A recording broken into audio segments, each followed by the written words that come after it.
Through my husband, Arisim, started receiving mystery packages and gifts he couldn't explain. The way I discovered the truth still makes me sick. Using a throwaway for obvious reasons, still processing everything. I've been with Aaron for 11 years, married for 7. We have 2 children, Ellie, 6, and Max, 4. Aaron works in pharmaceutical sales, while I'm a school counselor. We've built what I thought was a solid life together. A beautiful home in the suburbs, annual family vacations, date nights when we can get a sitter, and a strong support network of friends and family. Like any couple, we've had our challenges. Career stresses, parenting disagreements, the typical erosion of romance that happens when you're juggling young careers and young children. But I always believed we were fundamentally solid.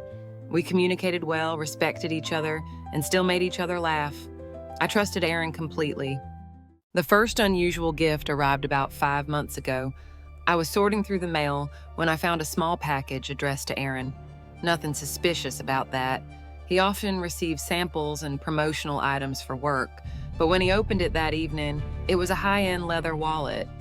Aaron seemed genuinely confused, claiming it wasn't his birthday or any special occasion, and there was no note or invoice included. Maybe it's a promotional gift from one of the doctor's offices, I suggested. Maybe, he agreed, though he looked uncertain. I'll ask around. A few days later, he mentioned that no one at work knew anything about the wallet. We both shrugged it off as a shipping mistake. Then, about 3 weeks later, another package arrived, a designer tie that I knew would have cost at least $120. Again, no note, no indication of who sent it. Aaron seemed uncomfortable, but suggested maybe it was part of a rewards program he'd forgotten signing up for. I might have believed that explanation if not for what happened next. I was cleaning our home office when I found a gift bag shoved behind some books on his desk. Inside was an expensive bottle of cologne, not the kind Aaron typically wore, but a much pricier brand. When I asked him about it that evening, he seemed startled. Oh, that was a sample from work. I meant to bring it back since it's not really my style. His explanation made sense, but something in his delivery felt off. He took the bag and cologne and put them in his car to return to the office immediately after our conversation. Over the next 2 months, I noticed more unexplained items. A sleek pen I hadn't seen before, a cashmere scarf that appeared in his drawer during spring cleaning, even a pair of expensive wireless earbuds he claimed the company gave to all the sales reps. Though when I casually mentioned this to another rep's wife at a company barbecue, she seemed confused. I tried to ignore the rising anxiety these mysterious gifts created. Aaron had never given me any reason to doubt his fidelity before. He came home at reasonable hours, was transparent about his whereabouts, and still seemed invested in our family life. But the unexplained gifts kept nagging at me.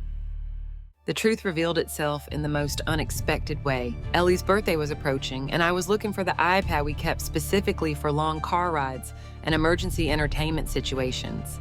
I couldn't find it in our usual electronics drawer, so I checked Aaron's nightstand, thinking he might have put it there to charge. Instead of the iPad, I found a greeting card with a handwritten note inside. The handwriting wasn't mine, and the message turned my blood cold. Aaron, for the man who gives the best gifts and everything else. These reminded me of your eyes. Can't wait until Thursday. Always yours, Elle. Beneath the card was a small jewelry box containing cufflinks, expensive-looking ones with blue stones that did, indeed, match Aaron's eyes. I sat on the edge of the bed, the card and box in my trembling hands, trying to process what I was seeing. There had to be some explanation, right? Maybe a grateful client with boundary issues, a misunderstanding. But the phrase "can't wait until Thursday" eliminated most innocent explanations. That was tomorrow, a day Aaron had mentioned he had a regional sales meeting that would run late. I didn't confront him immediately. Instead, I did something I never thought I'd do. I went through his things methodically. In the pocket of his gym bag, I found a hotel key card. In his desk drawer, buried under warranties and instruction manuals, was a small gift box containing a woman's bracelet, clearly not meant for me or our daughter. The most damning evidence was in his work email, which stayed logged in on our shared tablet.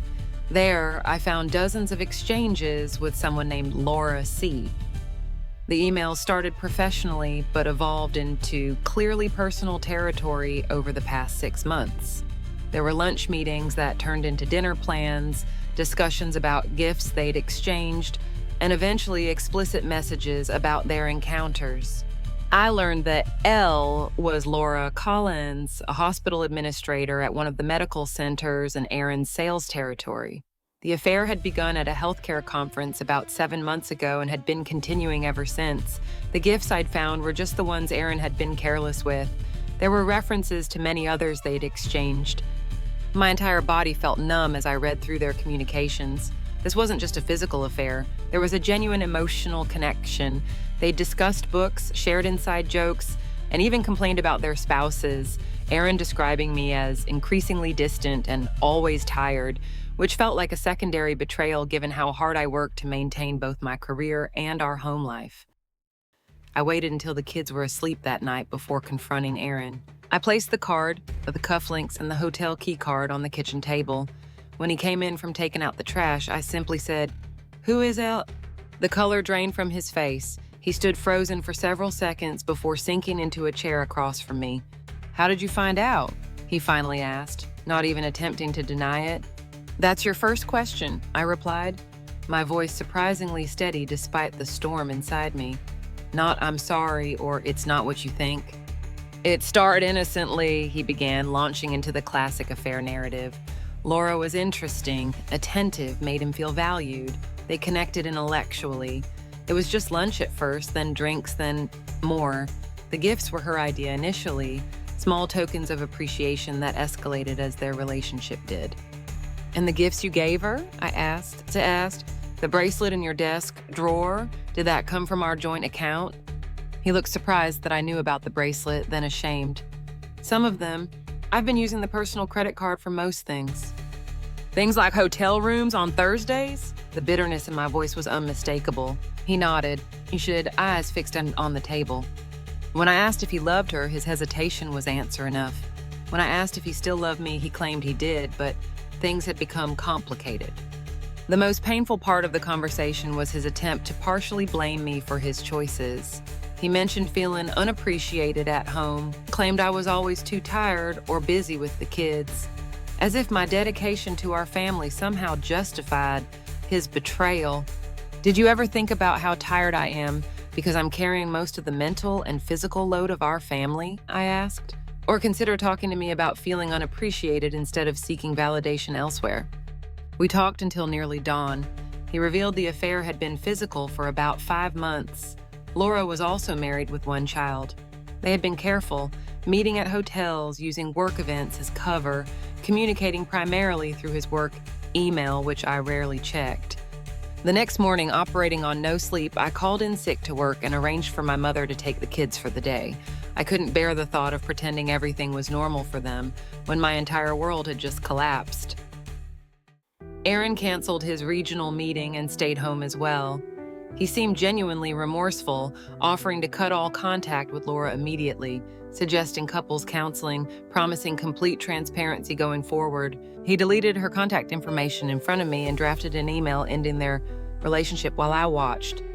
But the damage was profound, the calculated deception over months, the gifts exchanged with our family's money, the disparaging comments about me to his affair partner. These weren't impulsive mistakes, but deliberate choices made hundreds of times. I asked Aaron to sleep in the guest room while I processed everything.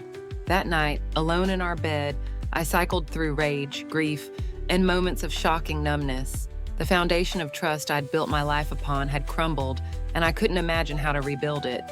The following weeks were a blur of practical matters and emotional turmoil. We told the children Daddy was sleeping in the guest room because Mommy wasn't feeling well and needed space, a partial truth that broke my heart to deliver. I consulted a lawyer to understand my options, not necessarily to file for divorce immediately, but to be prepared. I also started individual therapy to help process the trauma. Aaron seemed committed to reconciliation. He provided complete access to his phone, email, and location. He transferred to a different sales territory to avoid any contact with Laura. He started his own therapy to understand why he'd made these choices. He took on more household responsibilities without being asked, as if finally seeing the imbalance that had existed in our marriage. 3 weeks after Day, I received a message from Laura's husband. Apparently, Aaron's goodbye email had prompted Laura to confess everything to him as well. He wanted to compare timelines and details to make sure we both had the complete truth. Our conversation was painful but clarifying, confirming that the stories our spouses had told largely matched. James, Laura's husband, decided to file for divorce immediately. This isn't her first affair, he told me, just the longest and most intense. That information gave me pause. If Laura had a history of infidelity, what did that say about Aaron's judgment or intentions? When I mentioned this conversation to Aaron, he seemed shocked that Laura had previous affairs. She told me her marriage was essentially over and this was her first time straying, he said, which struck me as both naive and telling about how easily he'd accepted justifications that allowed him to pursue what he wanted. It's been 4 months since D-Day. Aaron and I are still living together, though he remains in the guest room. We've been attending marriage counseling weekly, which has helped us communicate more effectively about the underlying issues in our relationship. His feelings of inadequacy and need for external validation, my resentment about carrying the majority of our family's emotional labor, our mutual failure to nurture our connection amid life's demands.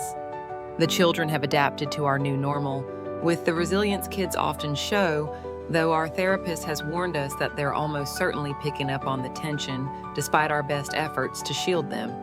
As for Laura, she apparently moved out of state following her divorce filing. Aaron has had no contact with her since that final email, as far as I can verify. The gifts have all been either returned, donated, or discarded. I couldn't bear to have those reminders in our home. I still haven't decided definitively about our marriage. Some days I see glimpses of the man I married and feel hopeful about rebuilding. Other days the pain feels too immense to overcome, and I question whether true trust is ever possible again. The hardest part has been acknowledging that regardless of my decision, our relationship will never be the same. The innocence is gone. The absolute trust I once felt has been replaced by something more cautious and conditional. I find myself still checking his location sometimes, still feeling a spike of anxiety when he receives a package or text message. For those wondering about signs I might have missed before the gifts started appearing, there were subtle changes I now recognize. Slightly more attention to his appearance, occasional unexplained schedule changes, increased password protection on his devices, and a period of heightened criticism toward me, which I now understand as his attempt to justify his behavior to himself. Through therapy and painful reflection, I've gained some insights that might help others. Trust your instincts about unexplained items or behaviors. The gifts were clear evidence that something was amiss, despite plausible sounding explanations. 2. Relationship vulnerabilities don't cause affairs, but they create opening that some people exploit rather than address directly. Our busy lives and communication gaps didn't force Aaron to cheat, but they were weak points he used to justify his choices. Recovery from infidelity isn't linear. Some days feel almost normal. Others, a song on the radio or a familiar location, can trigger intense pain all over again. Children perceive more than we think. Despite our careful explanations, our daughter has become more cling and our son more defiant, their ways of processing the emotional shift in our home. Self-care isn't optional during crisis. The weeks I neglected sleep, proper meals, and exercise left me less equipped to make clear decisions. For those experiencing similar situations, know that whatever you're feeling, rage, grief, numbness, even moments of inappropriate laughter at the absurdity of it all, is normal. There's no right way to process betrayal and no timeline for healing. I don't know yet if my story will end with reconciliation or separation, but I do know that either way, I'll be okay eventually. The woman who discovered that greeting card 4 months ago felt like her world was ending. The woman writing this today still feels profound pain, but also glimpses a future where this experience is a chapter of her life, not its defining story. TLDR. Discovered my husband's affair after noticing unexplained gifts he was receiving.